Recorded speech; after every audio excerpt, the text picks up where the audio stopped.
সব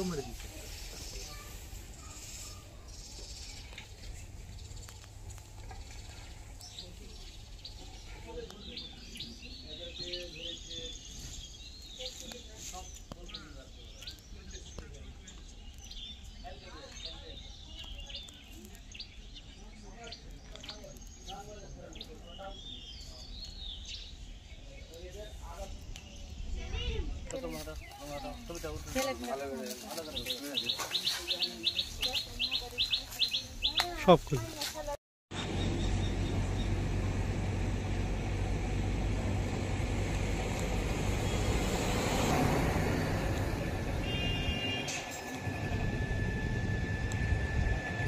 মানুষ বলতে এমনিতে ভালো, কথাবার্তার দিক দিয়ে ব্যবহারও ভালো, আমাদের সাথে চলাফেরার দিক দিয়ে এমনিতে কোনো অসুবিধা নাই।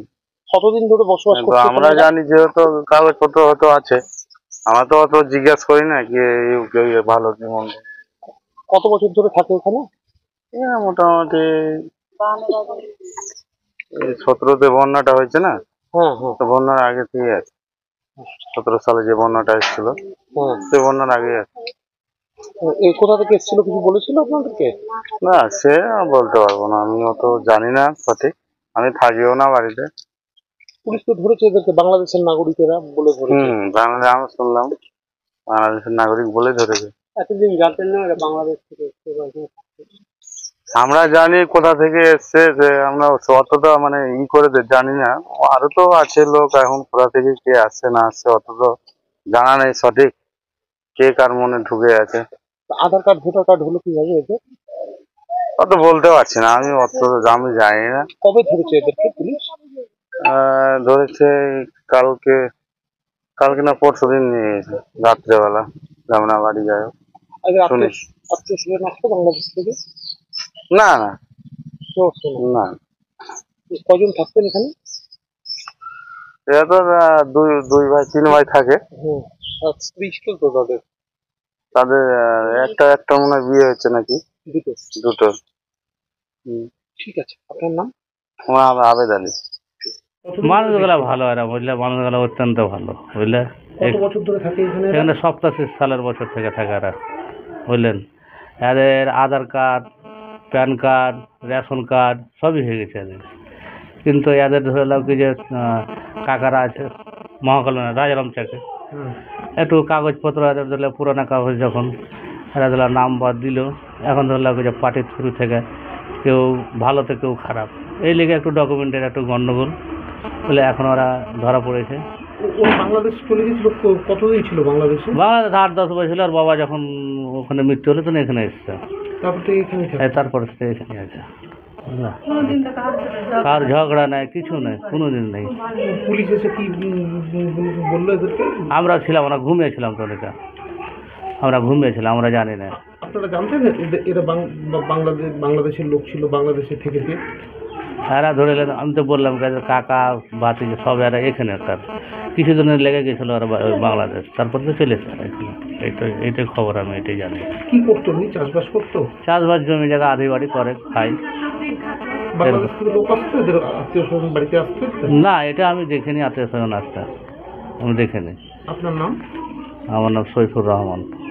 দেখুন, বাম জামানা থেকে এই অনুপ্রবেশ শুরু হয়েছিল এবং পশ্চিমবঙ্গের সমস্ত যে বর্ডার এলাকা, সেই এলাকা দিয়ে এই সমস্ত বাংলাদেশ অনুপ্রবেশকারী ঢুকেছিল এবং সরকারের মদতে একটা সময় মুখ্যমন্ত্রী বুদ্ধদেব ভট্টাচার্য চেয়েছিলেন এটা বন্ধ করার জন্য, কিন্তু পার্টির চাপে তাকে সেই ব্যবস্থা উইথড্র করে নিতে বাধ্য করা হয়। আর তৃণমূল সরকারের মুখ্যমন্ত্রী স্বয়ং নিজেই চাচ্ছেন যে বাংলাদেশি অনুপ্রবেশকারীরা অবৈধভাবে ভারতবর্ষে এবং পশ্চিমবঙ্গের বর্ডার এলাকায় থাকুক, ভোট ব্যাংক বাড়ুক এবং যত রকম দুষ্কর্ম তারা করুক, করে যখন পুলিশ তাদেরকে খুঁজবে তখন তারা বাংলাদেশে চলে যাক।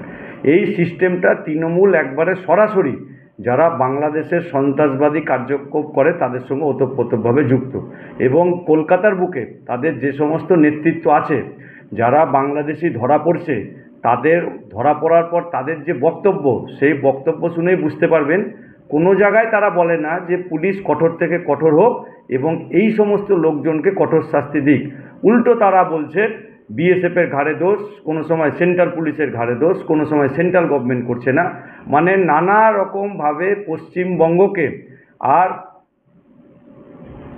ভৌগোলিকভাবে এবং জনবিন্যাসের খাতিরে সমস্ত মানুষ যেন এইটা আর ফিল করে যে পশ্চিমবঙ্গের অবস্থা একবারে খুব খারাপ জায়গায় চলে যাচ্ছে, তার উৎসাহ দেওয়ার জন্য এই তৃণমূল সরকার যথেষ্ট। আমরা ভারতীয় জনতা পার্টি, সাধারণ মানুষ এবং তৃণমূলেরও যারা বুদ্ধিসম্পন্ন নেতৃত্ব আছে এবং প্রশাসনকে বলছি, পশ্চিমবঙ্গকে বাঁচিয়ে রাখার জন্য এই অবৈধ কাজ যারা করছে তাদের কঠোর থেকে কঠোর শাস্তি আপনারা দিন।